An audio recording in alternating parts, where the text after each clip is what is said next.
2 کاله وشو چې زه په دې کټ کې پروت یم او څوک دا نه و چې دا دې خوري او سکي څه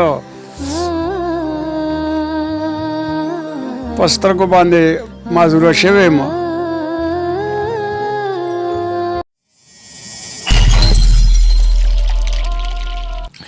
السلام علیکم ګرانو کتونکو، جعفر شاه درویش یم. راغلی یم د چارسدې تنګي علاقې ته. دلته کې د پښتو ژبې یو ډیر خدمتګار، یو ډیر نامتو کامیډین، یو ډیر مزاحیه فنکار میراوس صاحب سره پخوا کې ناست یم. نو دوی سره به خبرې اترې کوو او د دوی د ژوند په حوالې سره، د دوی د فن په حوالې سره به هم خبرې اترې کوو. دوی د پروګرام نه مخکې یو ګیله وکړه چې 2 کاله ما په کټ باندې تیر کو، خو چا هم زما پوښتنه ونه کړه. نو راځئ چې ملو شو ورسره. السلام علیکم استاد جي، څنګه یې؟ ژوند به څنګه روان؟ وعلیکم السلام میلمانو، ستړي مه شئ چې تاسو ډېر لرې نه راغلي یې. زه په وس سره چاله د کور نه بهر هم نه راوځم، ځکه چې د سیاست وخي یو جلسو والا به رامنډې و، یو بل هم راځي، یو بل هم راځي. د هر چا خدمت مې کړې، دا نه چې ما د یو پارټۍ سره چې چا را باندې څه کار کېده ما وله کړی دی. او زما دا سفر د پاسه 2 کاله وشو چې زه په دې کټ کې پروت یم او څوک دا نه و چې دا دې خوري څه او سکي څه جامه چیړه او دغه موږ له یا دا خدمت کوو، دا به یې کوو، منډې تنډې به یې رالوالې. دا 2 نیم کاله وشو چې دې موږ اینو نه دا تپوس قدرې هم نه کوي. په دې وجه باندې ما تمامو پاټولو استعفا ورکړې ده. زه د یوې پارټۍ ملګری نه یم، ځکه چې په وخت د ضرورت باندې خپل حاجت پوره کړي او بیا د وروسته تپوس نه کوي. پارټي خو هغه پارټي چې زه خو ګیله په دې باندې کوم چې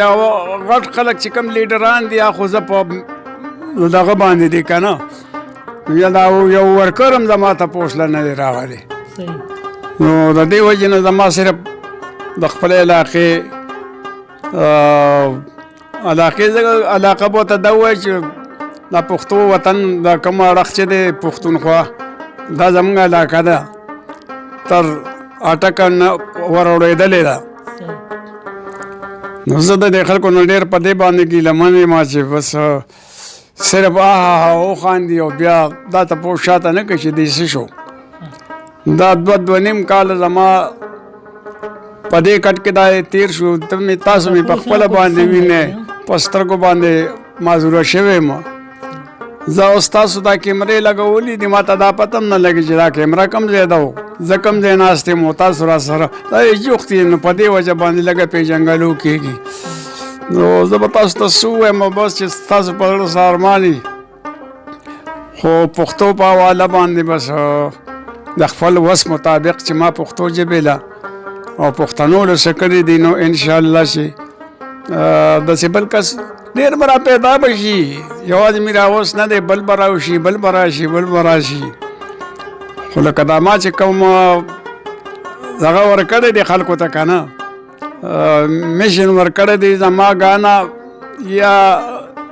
څه غزل مزاحیه وي، خو د دې شاته په بیکګراؤنډ کې څه دي، یو پیغام یې ما کې بس نو څه کمالات نشته. هو که اردو ګانې که پښتو ګانې او ډېره مشهورې، نو زما دا پیروډي د هغې پیروډي زه په داسې طریقه وکړم چې خلک ورته حیران پاتې شي. لکه دا اردو یو ګانه ده، ہم ہے دیوانے تیرے عاشق پروانے تیرے، ہم ہے دیوانے تیرے عاشق پروانے تیرے. نو تاسو اوس ګورئ د پښتو چې ما جوړه کړې ده دې او هغې اواز شکل به یې وي. ډوډۍ شوې ګرانې ډېرې، بنډۍ شوې ګرانې ډېرې، ډوډۍ شوې ګرانې ډېرې، بنډۍ شوې ګرانې ډېرې، باقي به خلک خوري سارو سره ګیا وایي تورې شوې ګرانې ډېرې، بنډۍ شوې ګرانې ډېرې، سبزۍ شوې ګرانې ډېرې. داسې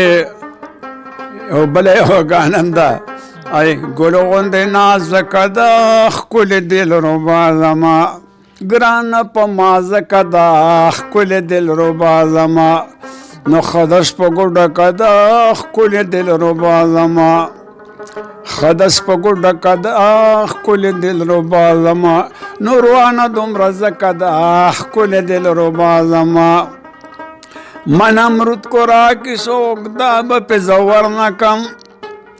من امرود کو را کی سوک دا به په زور نه کم نو کله دومره سپکه ده ښکلې دلربا زما او یو هغه مګه پاس په چت کې چې سوري کوي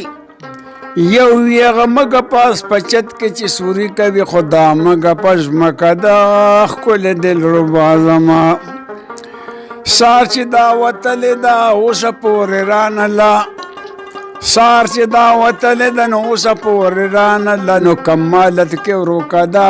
ښکلې دلربا زما تاسو تفوس کوئ زه به ورته وایم زه به جواب درکوم ځکه زه خپل دغه نه وتلی یم لاس پې مې رسېږي نظر مې کار نه کوي نه را سره په لاسو کې څه کاغذ مغه شته دی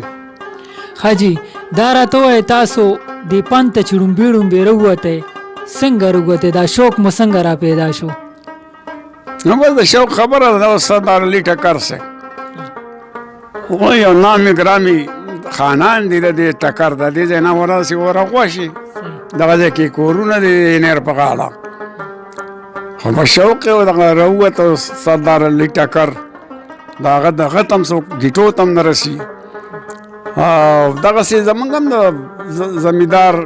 یو کورنۍ و د هغې سره موږ تعلق لرو ګنې دا یې تنګي ته راغلي یو وځی بار ته وایي دا څوک دی دا د کم ځای و د ده پلار قام قبیله دا څوک دي نو تاسو تپوس وکړئ نو پخپله به ورته حالات څرګند شي چې او دې ځای کې پیدا شوی دی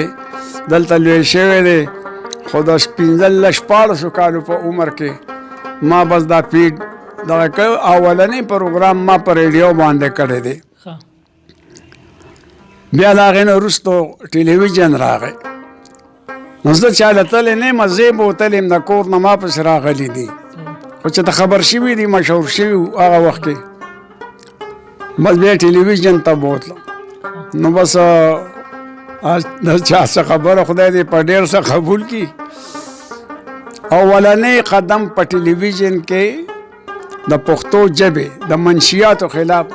دا کاروی ما کړې ده ټچ موبایل د سره دی هغې له تاسو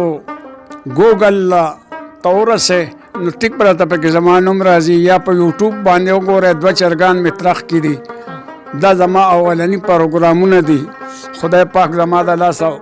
په لکو خلک د نشو نه اړولي دي لکه ما دا دغه قافیه لکه درې چې نو هر چاله پکار دی چې لیکي هر چاله پکار دی چې لیکي سکول ته بچي 2 دونی 4 او 3 دونی 6 او ډېر ماشومان وینم اکثر مسترخانو کې وي یا ناسوي دردي سره او یا په کارخانو کې وي نو څوک وینځي په هوټلو کې پیالې او پتیلچې نو 2 دونی 4 او 3 دونی 6 او چا سره بوجه کې پلاستیک او کاغذونه وي څوک د کباړ چغې وي د ډېرو مرضونه وي نو نه کوم خپل ماشوم په دې اړۍ ریچې 2 دونی 4 او 3 دونی 6 دا چې یو قافیه راله بیا لکه چی نو د غټو ګاډو روړې دي واړه بچي نو چاچا سره چاچی او په سیټ کې د چنګچی او باندک خاریه د بس همدا پکې روانې وي غر کې ټانګې کې کرایې پکې ارزانې وي نو څوک پکې سورلې وړي څوک سرمنې د موچي چاچا سره چاچی په سیټ کې د چنګچی او ټولو ته ټانګو سوزکو والا ازار کوي کله کله روان شي په یو بل باندې گزار کوي ټولو ته ټانګو سوزکو والا ازار کوي کله کله روان شي په یو بل باندې گزار کوي نو ساجي به ملک ته یو د بل رزق چی نو چاچا سره چاچی او په سیټ کې د چنګچی بیا لکه چې نام یو لفظ دی نو لالی څوک دی زما په کراچۍ کې زه به هم تاله درځم پشنه چمچۍ کې و د مینګه ورې اشنا زما نه لرې اشنا نه په موبایل ما سره کوي خبرې اشنا نو تا شل تالان به راوړل ماله پچۍ کې زه به هم تاله درځم پشنه چنګچې کې او زمونږ په کور کې سیوان ستا د لاس نښې به وي زما د مور او ابو ښه ډېرې خوښې به وي او راته به ناست وي باره په الوچې کې زه به هم تاله درځم پشنه چنګچې کې یو لطیفه یو سړی د هسپتال مخې ته ولاړو جړلې چاته تپوس وکړو ولې جاړې ته ګوره 10 کاله پس مې زوی شو او هغه ماشوم یا ته کور دی نو ورشه نو ته اوس خبرو ته سوچ نه کوې اوس دا راته ووایه تاسو میډیا سوشل میډیا چلوئ که نه دلته ته دا یو خبره کوم چې په پاکستان کې څو پاکستان دي تاسو دا څه ووایئ پاکستان کې خو نظام ډیر ګډوډ دی او نور راته پته نشته بس دغه یو پاکستان پیژنو په پاکستان یو ډیر ښکلی ښایسته ملک دی په پاکستان کې په یو پاکستان کې 3 پاکستان دي په صوبه سند کې د اوړو غوړو یو ریټ دی په صوبه پنجاب کې بیا بل ریټ دی او دلته زمونږ په دې صوبه کې او په بلوچستان کې د اوړو غوړو بل ریټ دی